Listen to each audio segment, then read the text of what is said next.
Hello, everyone, and welcome to another episode of the Security Repo podcast. Today, I'm very happy that we have Rachel Steffens back as a guest for us today.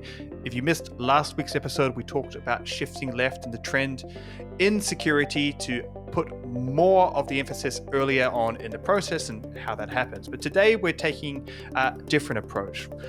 We're going to look at some of the latest trends that are happening in security tooling and what they really mean. Now, I have some opinions about this that will probably come through during the episode, but Rachel here is going to help us steer this conversation. So, Rachel, welcome back. It's great to have you back on the show for another episode. Thank you for having me again. It's a pleasure. Yeah, thanks for being here. So last episode, we were talking a little about the overall shift left movement, but what organizations really trying to do with that, and I loved your answer. It's they're trying to figure out how to get better at this, how to get better at security. And there's a term that has popped up I have noticed being used a lot in the last year, and that's posture. Gartner has marked 4 different categories so far of security posture management: cloud, SaaS, data, and the latest one, 2023, coming up on a year now. By the time you'll hear this episode, it's been about a year since they announced it, was ASPM, Application Security Posture Management. So I would love to understand from your seat, like, what do you think of that? Like, maybe we can start with just how are you all defining what this means from the Red Monk perspective? Right. So step 1 to this conversation is to clarify that Red Monk, for the most part, does not play the category game. We kind of let the market settle that out itself rather than us trying to define it. So we, like many of the vendors and consumers in this space, are also trying to be like, okay, like what's the difference between all these things? Because a lot of these categories bleed into one another and evolve from one thing to another thing. And so I think the cleanest answer from my perspective is like, I don't think that there's a clean definition of what explicitly is and is not this category. And I think the other thing that's really tricky about the ASPM space in particular is that a lot of the vendors that kind of started out as ASPM vendors, then I feel like it's a little bit like the observability space, if you've watched that, where it's like there was really clearly defined, like, I am an observability player, and then everyone from like the APM space came in and it's like, we do observability too. I feel like that's kind of what has happened in ASPM, was like everybody is now an ASPM vendor, and all of these tools are playing in this space, and it's a little bit convoluted about what is actually happening here. So if you are confused, you should not feel alone. Thank you for that. Actually, I love that perspective. You're not alone out there if you have no idea what ASPM actually means. That should put some people at ease out there that, no, you didn't miss the reading that one thing that would have cleared all of this up. This is just tricky and messy right now. But haven't we seen this before? Isn't this just ASOC all over again? Yeah, so ASOC is Application Security Orchestration and Correlation, which I think is really kind of the predecessor to where ASPM kind of came on the scene. And I think for me, it might help to maybe back up a little bit. So if we think about application security overall, like we have AppSec, which is we just want to kind of protect our applications from vulnerabilities. And that's kind of just like this broad overarching umbrella. And that's been around for a long time. And then we had DevSecOps kind of take off in this world where we start to look at this holistic SDLC, and we are getting lots of point solutions for various security tools along the way. And we're shifting things left, but a lot of the times things shifted left into, like, I want to have my scanning tools for SAST and DAST, and then we have container scanning, and we have image scanning. Like, all of these things kind of come together in a way where it was great that we had all these tools, but we needed a place where we had visibility into all of those tools. And I think that's kind of where ASOC came in, where it's like, I want to have like this single pane of glass where all of these results start to come together. And that's great. How many single panes of glasses have we all had at various points in our careers, though, is the problem.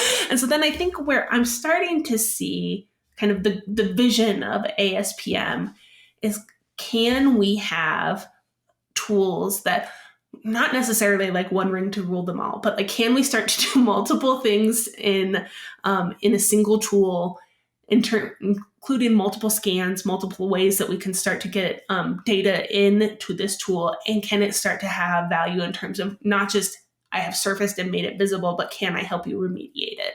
So for me, ASPM is kind of an evolution on that vision of the ASOC, but again, like I said, it's messy and it's still really nebulous. And if you go trying to find a clean definition of what you actually need to be an ASPM vendor, it's really going to vary, honestly, based off of like whichever vendor website you're on. It's like, this is what an ASPM is. And oh, look, consequently, it is all the things that we do. And so there's not really a clean definition of what actually falls into this ASPM umbrella. But in my mind, it's really just what can we get you to, what can we provide for you to scan and remediate your applications for vulnerabilities? Because I've been feeling like, like almost like an idiot, because I'm in this space and ASPM has like kind of popped up, and I've noticed that all these vendors have switched. Like a week ago, they were software supply chain security. Now they're ASPM security, and they all do different things. So I'm kind of like, how does this all fit together? So one of the questions I have is why? Why do we need these new categories? Why does Gartner? Because it's Gartner that created this. Why do we keep coming up? Is there some kind of, is there profit behind this? Is there a reason why we need to have these categories? Does it help security? There's a cynical answer to this. she's questioning. She's like, do I want to destroy my chance of ever working for Gartner? There is a cynical answer to that, which I think you maybe have answered yourself.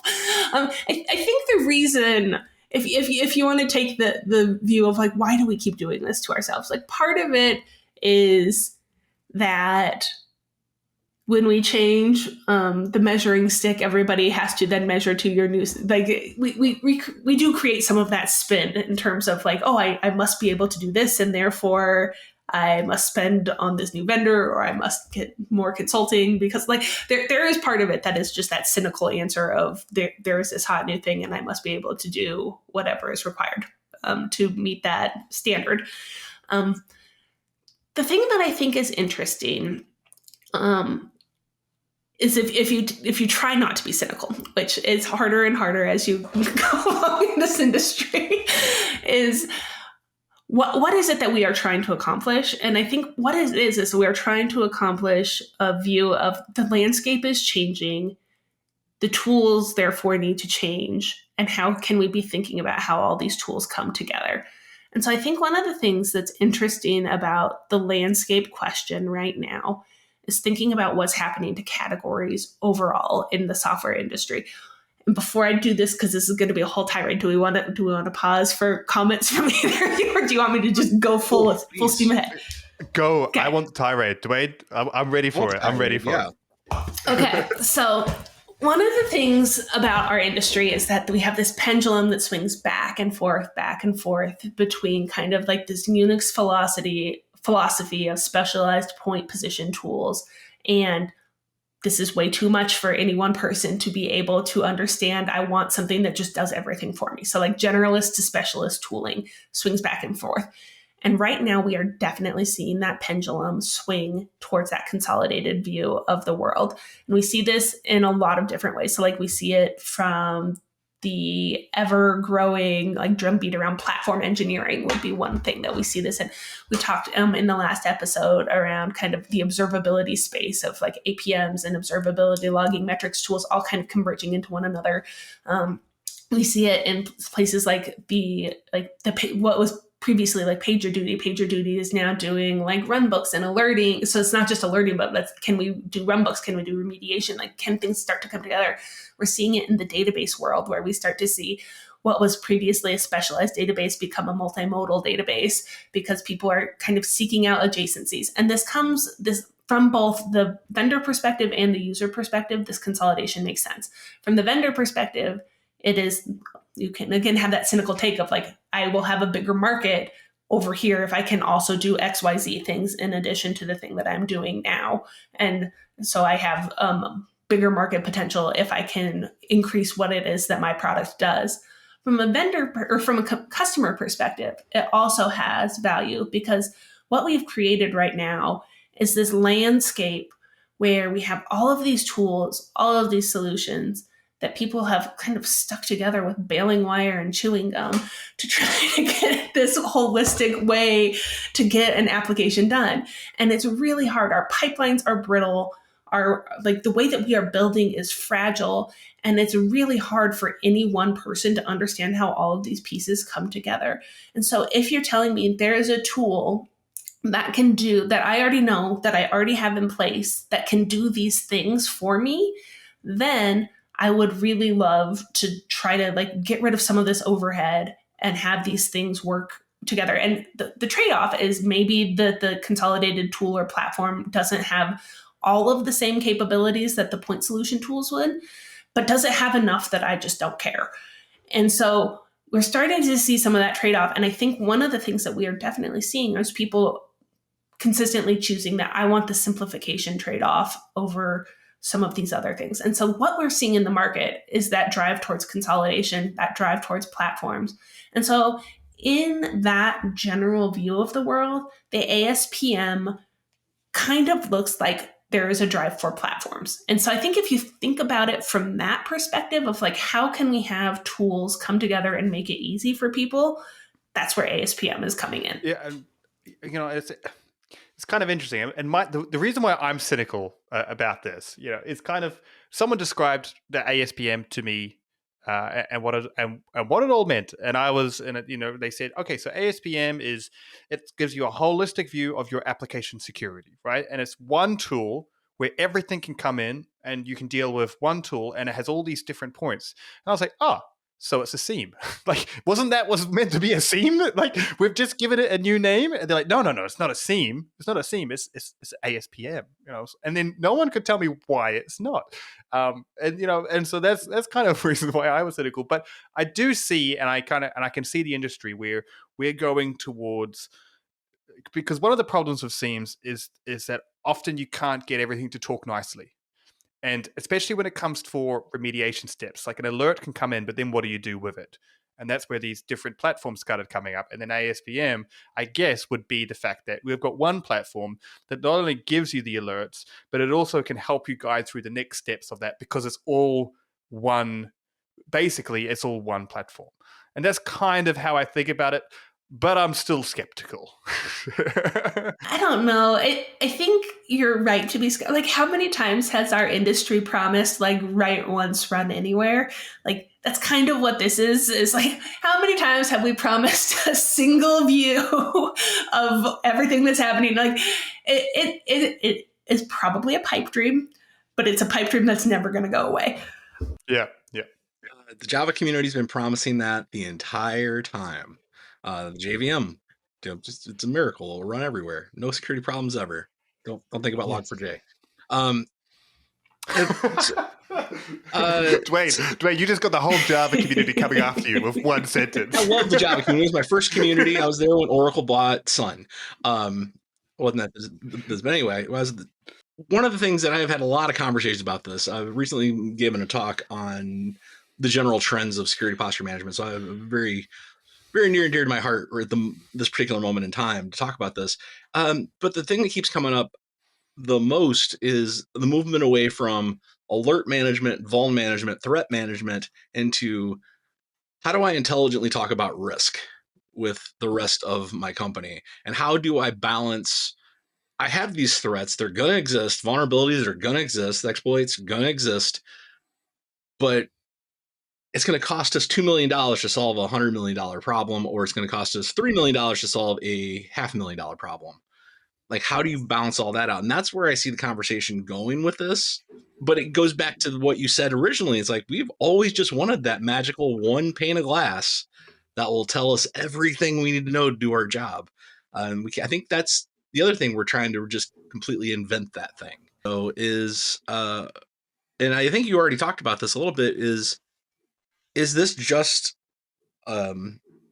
managing the alerts you have, or is with the tools you have, like does better coordinate that? Don't use the word orchestration because, well, we already used that term somewhere else. Or is this moving into, we need new types of scanners? We need new types of tools to solve literally a higher level question. That would be the $1,000,000 question that every single vendor is asking right now in terms of, can I sell you one more thing on top of the things you already have? I think for me, the ideal version of ASPM is going to be multiple scans ideally should fall into it, and then you should be able to incorporate scanning tools that you have elsewhere into it, and it should come together into a unified alerting platform, and visibility and remediation should be able to be part of that. I think we talked about this in the last episode in terms of it's really going to depend on where you're starting from and what tools you already have in place in terms of how you actually put all of these puzzle pieces together. But my guess, and this is just a guess, is a lot of the times when enterprises adopt these kind of technologies, they adopt it with the idea of, we can augment what we have, and then if it turns out to be good, then we can replace or rip and replace things that are duplicative. And usually that's kind of like, we'll add in, we'll make sure it's all good, and then we can tear out like excess things after. Because like we said with security, like it matters not to miss things. And so we want to kind of make sure that if we're starting to pull in this like tool where it's like we have several scanners in one, that's great. We probably already have a lot of these scanners because we are an enterprise. It's like, how do these all come together in a way where, I guess the long answer to my question is, I'm guessing that most enterprises are going to spend additional money on this. I guess is where I'm coming from. But yeah, I think for me, the question though is when you're talking about risk management, I think one of the things that engineers in general struggle with is how to communicate with their business counterparts what our decisions actually mean in ways that matter. And so I think I wrote a piece about this a long time ago about how our conversations around technical debt tend to be extremely flawed because our business counterparts tend to think about debt as like, okay, like I have taken out a loan or a mortgage and I have fixed interest payments and I know what I'm getting into and I know what the repayment terms look like. And I understand like debt is actually not very scary to a lot of people who are in the business world because it's a common financial instrument that comes with really fixed terms. And so when we say we have technical debt because we are making these trade-offs of like, I want to ship this now, but I'm going to have interest payments later. But a lot of the times in technology, those interest payments are not interest payments in the same way that the business world sees interest payments. It's something where it is unknown in terms of when I'm going to need to pay it back, how big it's going to explode when it comes, like how is this going to balloon? The element of risk is something that is usually totally lost in a lot of these conversations. And the risk is what we really need to be communicating to our business partners.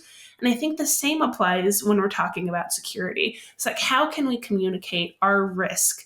And how can we communicate where we are making these trade-offs, what trade-offs we are making, and how this might potentially impact us?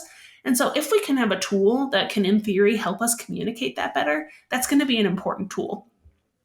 I think, again, it's going to be the devil's in the details of can these tools actually do that? And using the tools. I mean, I'm trying to think like how to frame, like I work for a security vendor and we create great tools and people love them. But what I'm always surprised about too, though, is how many security tools are in people's arsenals. And then when you try and integrate with them or you try and understand, they're not using them. It's kind of like buying a gym membership and putting it in your wallet, right? Expecting for changes. And I feel like there's a lot of that in security where people buy the tools and it's sometimes I feel like they've purchased this tool not for risk on the company, but for risk on themselves in the sense that I'm the CISO, I'm in charge, or I'm in charge of security, all of that, and we have a breach. I want to show that we have the tool in place. but they don't have the resources to manage that tool. So I feel like, this can be it. And I guess this is somewhere where my cynicism comes from of all these new categories is we're giving people new gym memberships for them to purchase. But they already have gym memberships that do the same thing. That they are not using that they're not using. A fair metaphor.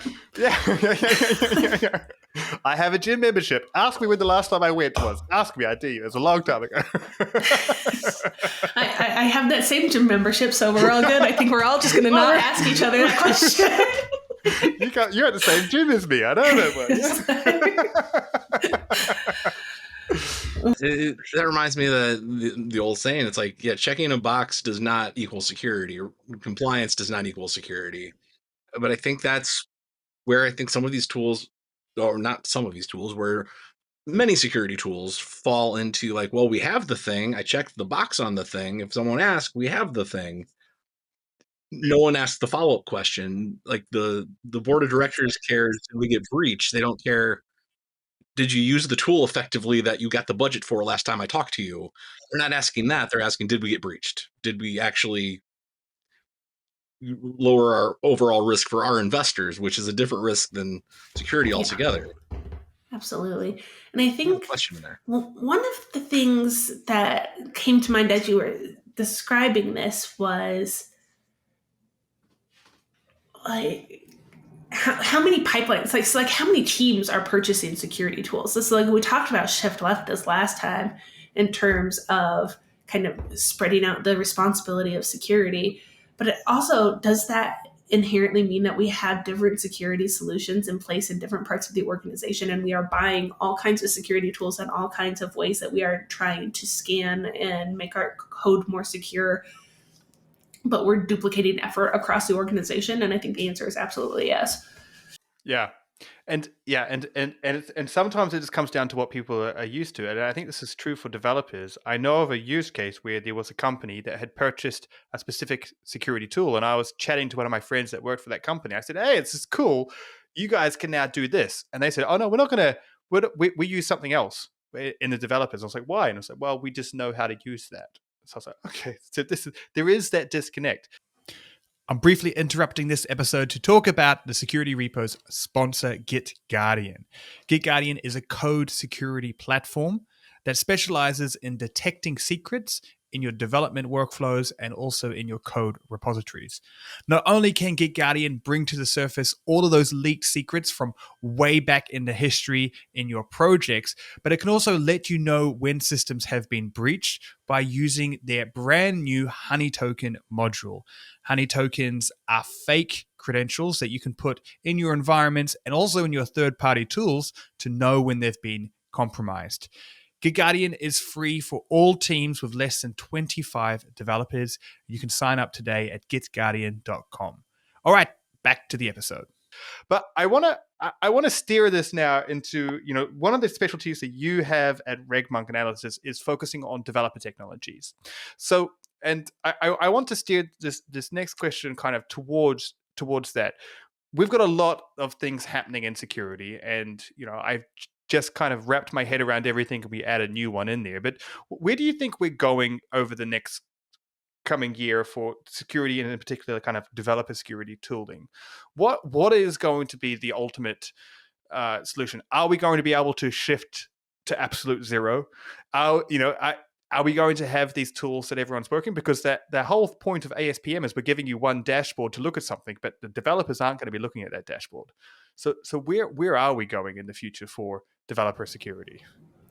Yeah, so as I kind of alluded to the platform engineering trend earlier, I do think that there's going to be a rise in platforms that developers can access that have some of these built-in security guardrails already in place. That makes it easy for developers to kind of operate within existing constraints set by their security teams, and make it a little bit easier for developers to build securely without having to know all of the security logistics that might need to happen if they were truly a security expert. So can we offload some of the security to a platform? I think that's absolutely a trend that is in place right now. So number one, platform engineering, I think, or just can we offload some of that workload and some of that mental overhead into the platform and into our tooling?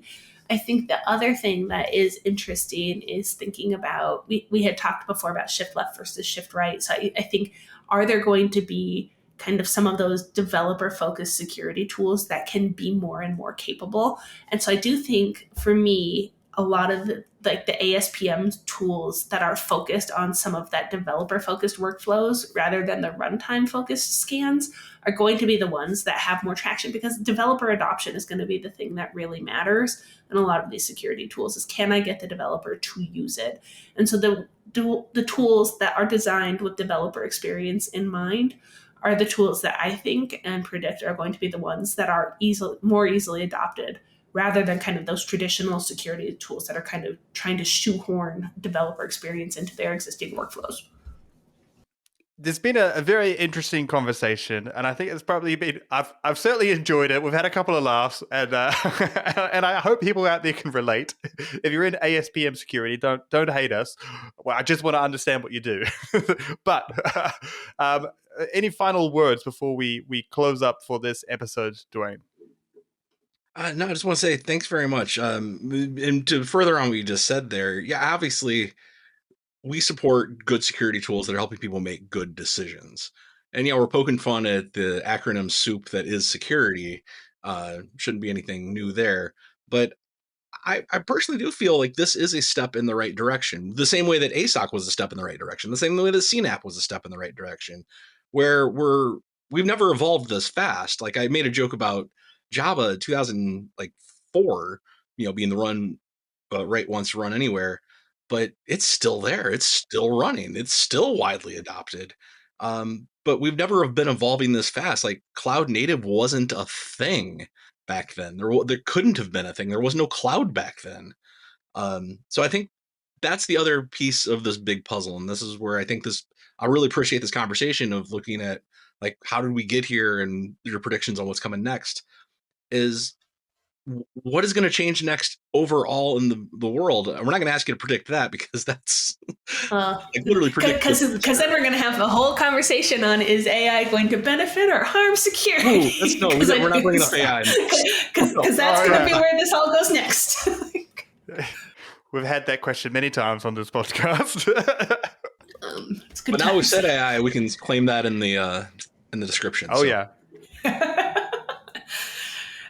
But if I could have a final word, I would suggest that people go read. Dwayne wrote a lovely article about ASPM that is full of good resources, and so I think you should all go read that if you want to dive in more, because he has nice article, good description, and lots of good links.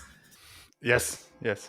Yeah, no, I will agree, because that was the article that first made me even understand what ASPM was. Up until that point, I was just pretending.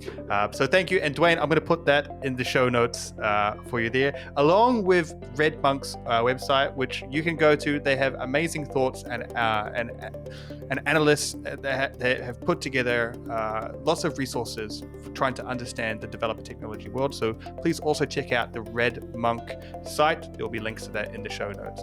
And Rachel, thanks so much for doing another episode with us. It's been really valuable, and we appreciate you taking the time to spend with us, and can't wait to hear your thoughts on another episode in the future.